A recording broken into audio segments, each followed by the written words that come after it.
Bienvenidos a Stock Disponible, conversaciones necesarias en este Chile que construimos entre todos.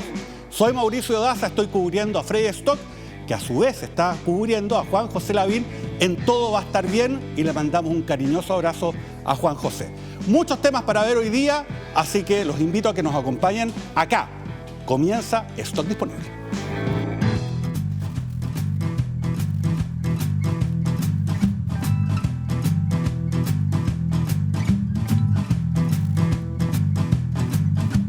Empezamos ahí con patito verde para los efectos de poder conocer varios temas que están en la palestra, y para eso comenzamos con el siguiente titular. Veamos. Fíjense, ni Kast ni Jara. PDG llama a votar nulo tras consulta entre militantes. Un 78% se pronunció por esta opción en las últimas semanas. El propio Franco Parisi había adelantado que más del 75% de sus electores se inclinaría por anular, de acuerdo con sondeos internos. Luego de ello, la diputada Pamela Giles, PDG, fue la primera figura del partido en abogar por votar el nulo o blanco.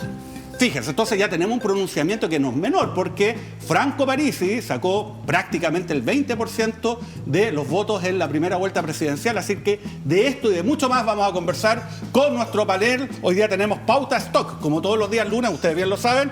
Y para acompañarnos, Nicolás Freire, de Fábrica Chile. ¿Cómo estás, Nicolás? ¿Cómo estás, Mauricio? Excelente, aquí reemplazando, vamos a ver cómo va la cosa. Vamos a ver. Vaya a saber uno. Y Davor Mimica, de Democracia en LSD. Oye, qué buen... ¿Qué tal? ¿Cómo estás? Qué interesante la organización, ¿eh? Democracia en LSD. ¿Qué significa LSD? LSD, bueno, es un juego de nombre que por un lado es una droga que la democracia está viviendo tiempos lisérgicos. Y también el podcast, la organización, intenta convocar a gente que va desde liberales hasta socialdemócratas para tratar de tener un frente común de defensa de la democracia. Ah, muy bien. Oye, ¿qué tan lisérgico es esto, Davor, de la decisión que se ha comunicado respecto del llamado finalmente, ¿no? Que según el PDG fue hecho a partir de una votación respecto a votar nulo o blanco en la segunda vuelta presidencial. Sí, yo creo que quedó pasado tongo el voto. En parte porque coincidió demasiado con lo que Parisi dijo que se supone que iba a suceder hace un tiempo. Hace un par de semanas Parisi ya decía que sus votantes se estaban inclinando como un 75% de votar nulo, que es algo muy distinto de lo que dicen las encuestas. Encuestas que no podemos nombrar porque ya estamos en veda. Pero creo que es importante nombrar también el antecedente de esto, de que el 2021 pasó algo parecido. También hicieron una votación y el resultado fue muy diferente. En ese entonces el 61% se inclinó por apoyar a Kast, algo así como el 6,5% por apoyar a Boric, 18% por apoyar nulo y 14% por libertad de acción. Creo que así fueron los números. Y si uno se preguntaba qué tan influyente en los votantes de Parisi fue esa decisión del Partido de la Gente, una decisión de los militantes, el resultado es que no fue tan influyente porque, según los distintos estudios, más o menos 2/3 de los votantes de Parisi se inclinaron entonces por Gabriel Boric. Ahora, eso no quiere decir que esta vez también se inclina por la candidatura de izquierda, porque más bien este electorado es un electorado que es más bien de oposición a cualquiera que sea que esté gobernando. Entonces, las encuestas dicen que más bien en esta vuelta van a inclinarse más por la candidatura de Kast, pero sí indica sobre el poco y escaso poder que tiene Parisi para movilizar a su electorado, que es un electorado que está muy poco interesado en la política, que vota más bien obligado y que decide muchas veces a última hora, no tanto porque están pensando demasiado en por quién votar, sino más bien porque es una decisión que para ellos es de segundo orden de relevancia, porque están preocupados legítimamente de otras cosas y no tanto de la votación y la política. Oye, Nicolás, bueno, hay mucha gente que ha sostenido que quizás todo esto fue una decisión en el fondo del PDG estratégica, más allá de que exista o no esta encuesta respecto, ojo, cuyos números no conocemos, no sabemos cuánta gente votó. Sí. Y de esa perspectiva, a diferencia de lo que ocurrió en la elección anterior, donde finalmente ellos llamaron a votar por Kast, ¿no? Ahora quizás la opción de decir, ¿sabe qué? No estamos en un lado ni en otro, ¿no? Este tema ni facho ni comunacho, ¿no? Que hablaba tanto Parisi, ¿no será más bien una decisión estratégica del partido? ¿Y cómo tú lo ves respecto de lo que puede ser la proyección del PDG como fuerza política? Sí, mira, yo creo que hay tres cosas que hay que mencionar de entrada. La primera es que los votos de Franco Parisi respecto de los votos del PDG o de las candidaturas PDG no son coincidentes. Franco Parisi obtiene cerca del 20% de los votos en términos general de la presidencial, y en la comparación las candidaturas PDG obtienen más o menos, poquito más en realidad, que la mitad de eso, ¿no? En términos numéricos. Por lo tanto, una cosa es el bolsón de voto que eventualmente tiene Franco Parisi detrás de su persona, que dicho sea de paso, también esta transferibilidad del voto hay que tenerla muy claro de que es muy poco práctico que se materialice. Pero bueno, lo primero es separar la votación de Franco Parisi con la votación del PDG. Lo segundo es que la votación del PDG no responde a su vez al votante PDG, es decir, una cosa es lo que ocurre en la interna del PDG, el cómo son sus parlamentarios, y otra cosa es la ciudadanía que se abre a votar por el PDG,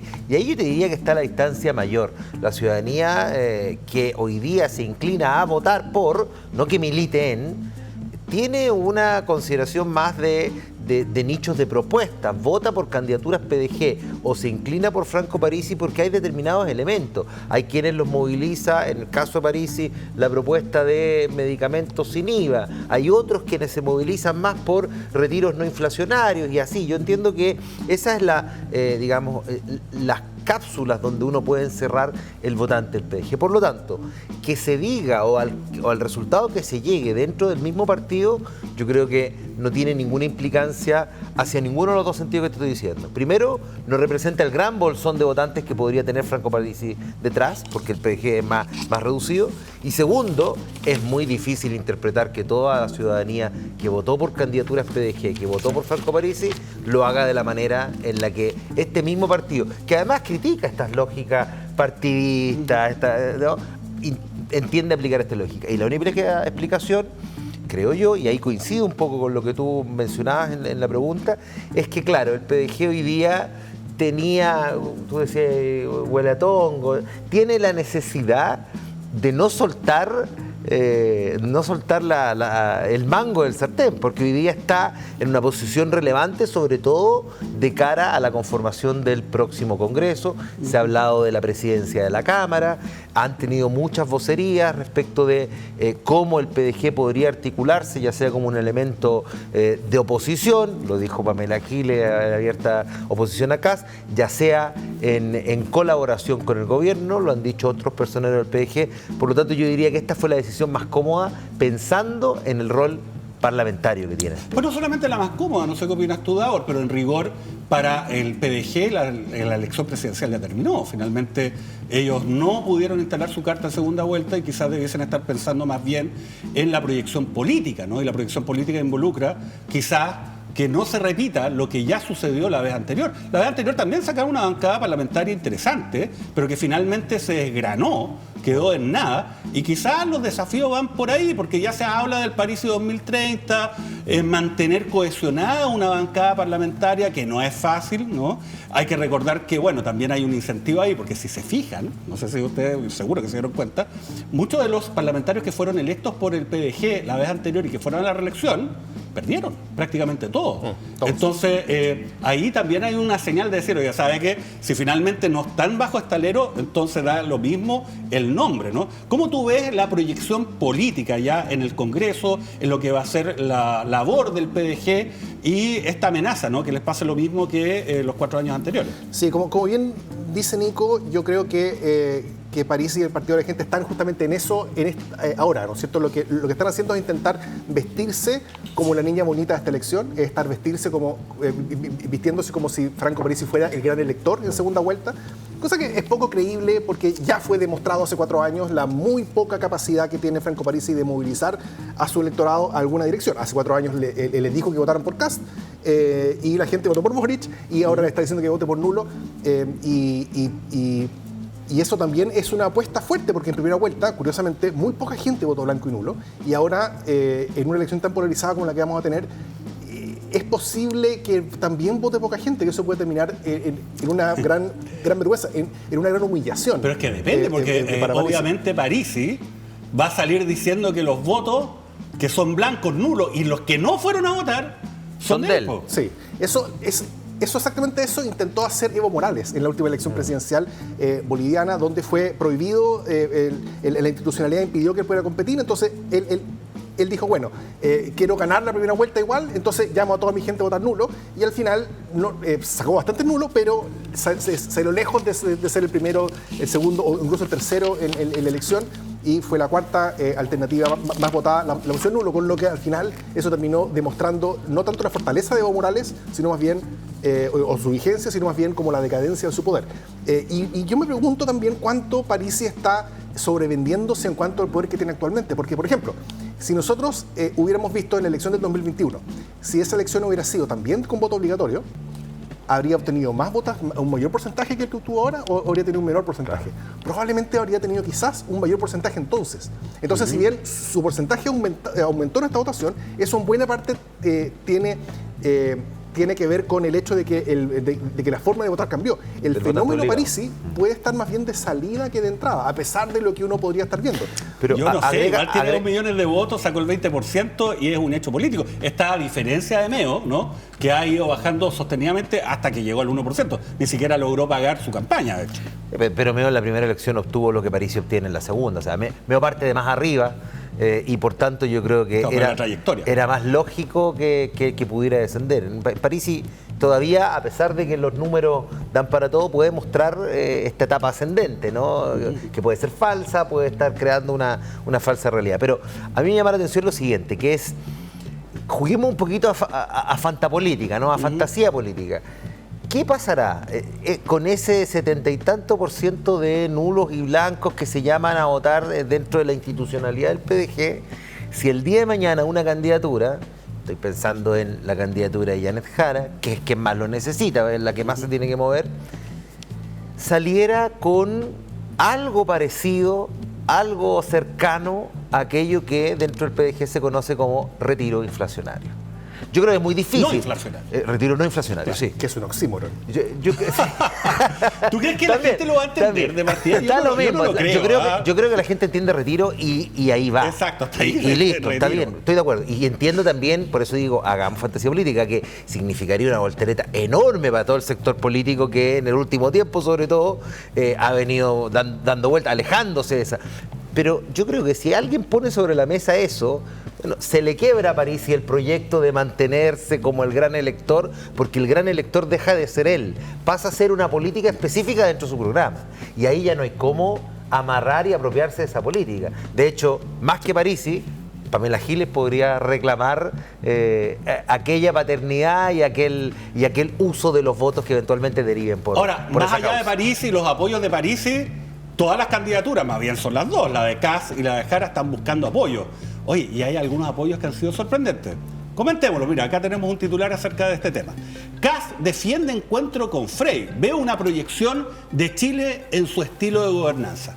Ese fue un primer apoyo, pero no ha sido el único, hay que recordar que tenemos hoy día esta noticia fresca. Líderes de demócratas dan apoyo a Kast.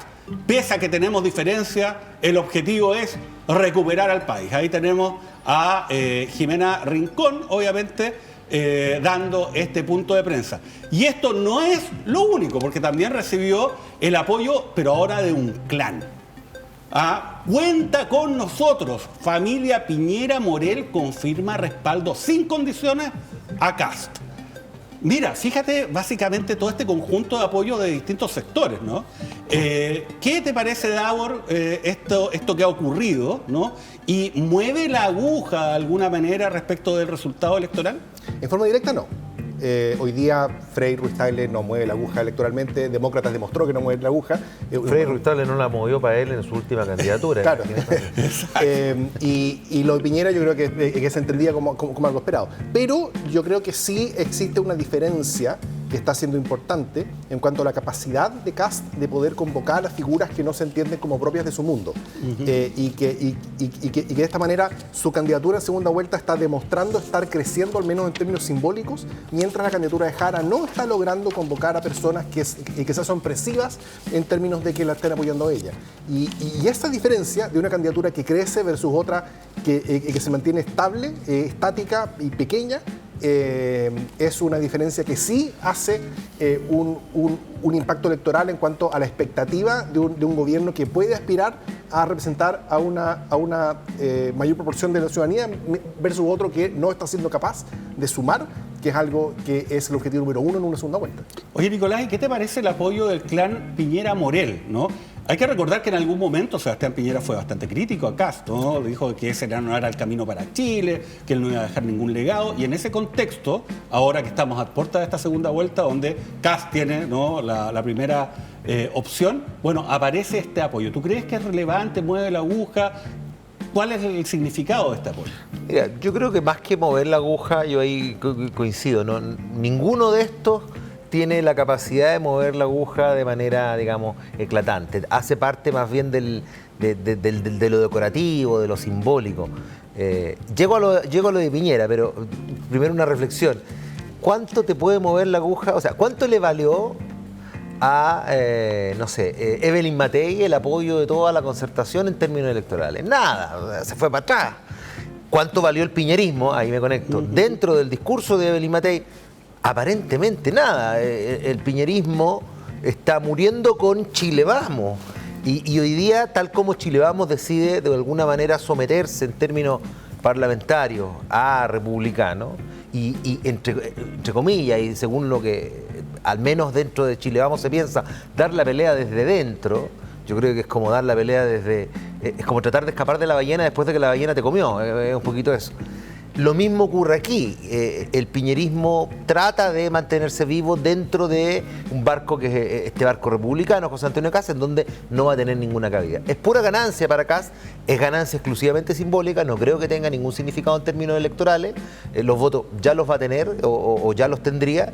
Y quizás a lo que uno puede apostar en la perspectiva de que al país le vaya bien, al menos en mi opinión es así, y es que dado que la elección yo entiendo que está más o menos zanjada, ojalá que estos apoyos que él está teniendo de un entorno que no es su barra brava, también sean no solo capaces, sino que funcionales a funcionar de elementos de accountability, elementos de fiscalización, incluso mediática, respecto de el quehacer gubernamental que eventualmente podría tener José Antonio Kast en adelante. Ojalá se transformen hoy día en apoyo y el día de mañana en custodios de todo aquello que se le ha criticado, que no pase la planadora con la agenda valórica, que no desmantele el Estado con la motosierra y una serie de otros elementos que han llamado la atención y que han puesto en duda las credenciales democráticas que pudiese tener él y su entorno. Que no libera a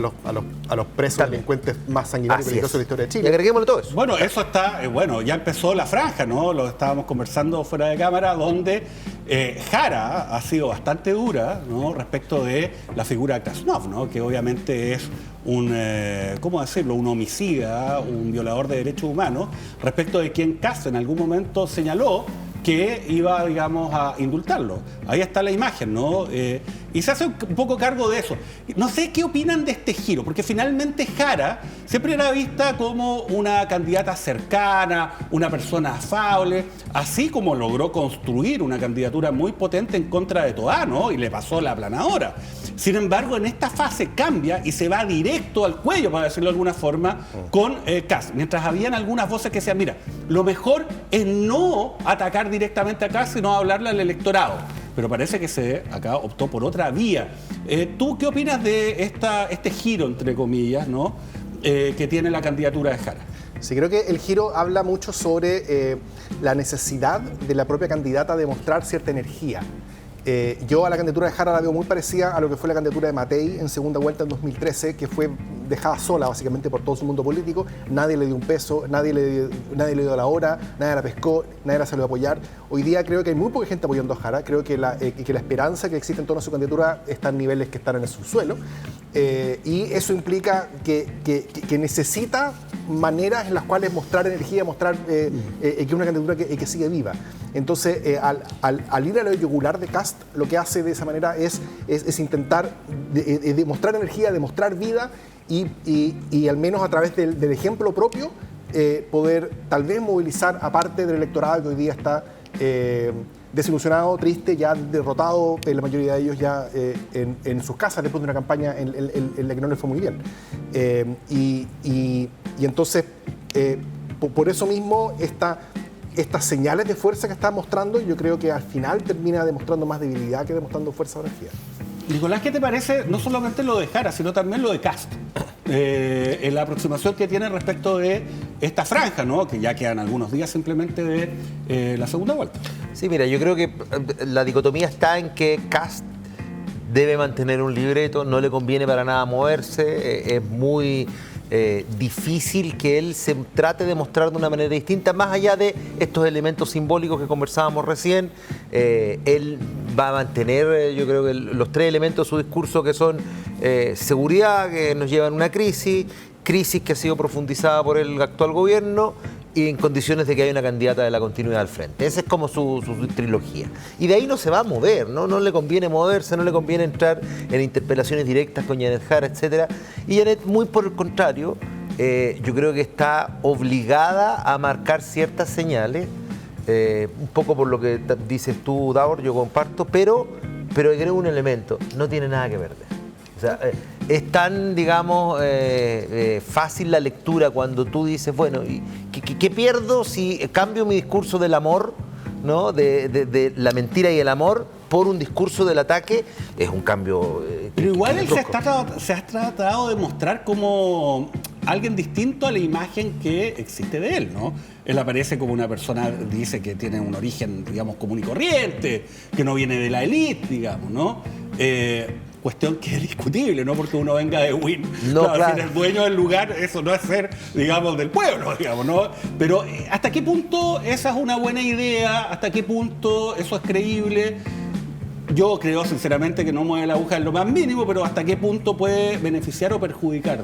¿Qué opinas tú? Creo que fue una apuesta. Creo que cuando se filtró de que la razón de por qué Kast no había ido, por ejemplo, la entrevista con Mario Kreuzberger, de que a él le iba mal en los contextos de conexión humana, al final lo que ellos hicieron fue hacer en condiciones de estudio, en condiciones completamente guionadas, con personas que actuaban un papel, construir el escenario para que él pudiera conectarse humanamente con personas, y el resultado no fue muy bueno. Y por eso mismo creo que eso demostró básicamente la sabiduría de no, en el caso de ellos, de no haberse expuesto en otras condiciones de conexión humana, que iban a ser mucho menos controlables por el candidato. Aquí fue completamente controlable por el candidato y no le fue muy bien, yo creo. Esa conexión, esa risa que tenía, es una cosa que me daba más miedo que cercanía realmente. Pero esto es más o menos normal, o sea, Piñera bailando en la Teletón, hasta, me voy a ir, se me va a caer el carnet, pero Fra y los pollitos con los que él empieza para justificar la diferencia que tiene en términos de su economía con la del resto. Yo creo que como un clásico, claro, que el candidato distinto trata de mostrarse igual. O sea, Fra decía, yo partí muy desde abajo, yo partí con unos pollitos, cuando él venía como de la principal aristocracia terriblemente rancia de la historia del siglo XIX. Kast no, Kast viene como de una vida, de una familia mucho más, que una experiencia mucho más migrante, pero como de segunda o tercera generación, pero... sí, pero no era un jornalero, pero no fue creíble su historia. Con claridad. No fue claramente creíble su historia, pero es una historia que él dejó ahí y que la puso tal vez para desactivar ciertos medios y discursos que él ve que se hacen sobre él, bueno, uno de los flancos de ataque clásicos en contra de Kast es precisamente, digamos, su familia, su origen, etc. Pero para terminar este bloque, ¿qué opina? Porque Jara tampoco se quedó tranquila. Jara no quedó ahí viendo cómo iba Frei Ruiz-Tagle, iba Demócrata, bueno, eso se conoció hoy día, o iba la familia Piñera Morel. También tuvo una reunión con Michelle Bachelet, ¿no? ¿Tú crees, Nicolás, de que eso vaya a afectar en algo? ¿Hay un impulso en la campaña? ¿Qué costos paga? Ojo, Bachelet. Ella es candidata a la Secretaría General de las Naciones Unidas, básicamente impulsado por el gobierno de Chile, y ese apoyo se le puede quitar en cualquier momento, y hasta ahí nomás llegó su candidatura. ¿Qué opinas, Nicolás? Sí, dos cosas. El apoyo de Michelle Bachelet a Jara yo creo que está más bien dentro de las buenas prácticas. No creo que Michelle Bachelet tuviese la posibilidad de no hacerlo. Es el liderazgo con más altura que queda dentro del progresismo en general, centro-izquierda, izquierda. Debía, ¿no?, hacerlo, sobre todo en condiciones en que Eduardo Frei Ruiz-Tagle, que por cierto, incluso después de haber sido presidente, lo digo con respeto, nunca ha sido considerado un liderazgo, ¿no?, dentro del progresismo en general. había tratado, digamos, se había juntado con José Antonio Cast. Entonces, esto es más bien una reunión protocolar que yo la daba por descontada. ¿Cuánto mueve la aguja eso? Lamentablemente creo que muy poco, sobre todo muy poco en un contexto de voto obligatorio, además. Quizás en un entorno voluntario podría haber movido un poquito más, pero hoy día también el desgaste por distancia de cuando gobernó de Michelle Bachelet ha sido amplio. Y no sé, no estoy tan seguro de que esto le termine pesando a Michelle Bachelet su candidatura en la ONU. Yo estoy más bien convencido de que lo hace y lo se entiende como un gesto más o menos obligado, que es lo que digo, y no creo que ponga en tela de juicio el hecho de que la lleven como candidata. Fue bastante cuidadosa, de hecho en los términos en los que se fue planteado ese contacto fueron muy parecidos a los de Frey con Kast, en el sentido de que no hubo un apoyo explícito, sino que fue más bien algo como de recibo para escucharte y para que se vea la foto de que estamos juntas conversando. Pero a diferencia de lo de Frey con Kast, donde Frey es una persona que estaba y está afuera de lo que se espera y se entiende como el mundo de Kast. En el caso de Bachelet con Jara, Bachelet está en el centro de gravedad del mundo que uno espera que apoye a Jara, por lo que no sorprende nada. Claro, no es nada inesperado. Eso es creo que una nueva demostración de si es que esta es la figura clave que Jara está convocando y que está mostrando que le apoya. O sea, si no te apoya Bachelet... el desde. Claro, entonces es básicamente una constatación de que Jara no está siendo capaz de llegar a figuras que vayan fuera, más allá del círculo de lo esperado de personas que la debieran apoyar. Y en el caso, y sobre la candidatura de Bachelet, yo creo justamente porque fue cuidadosa, ella minimizó el riesgo político de que pueda tener complicaciones, porque lo que ella intenta no es que su postulación sea apoyada por el gobierno, lo que ella intenta es que su postulación sea apoyada por el Estado de Chile. Claro, pero el Estado de Chile es gestionado por el gobierno de turno, así que vamos a ver de esto y mucho más, vamos a seguir hablando en los próximos días. Quedan 2 semanas para la segunda vuelta, así que muchísimas gracias por acompañarnos en un análisis que va a continuar probablemente la próxima semana, a don Davor Mimiza y a don Nicolás Freire, que ya son de la casa.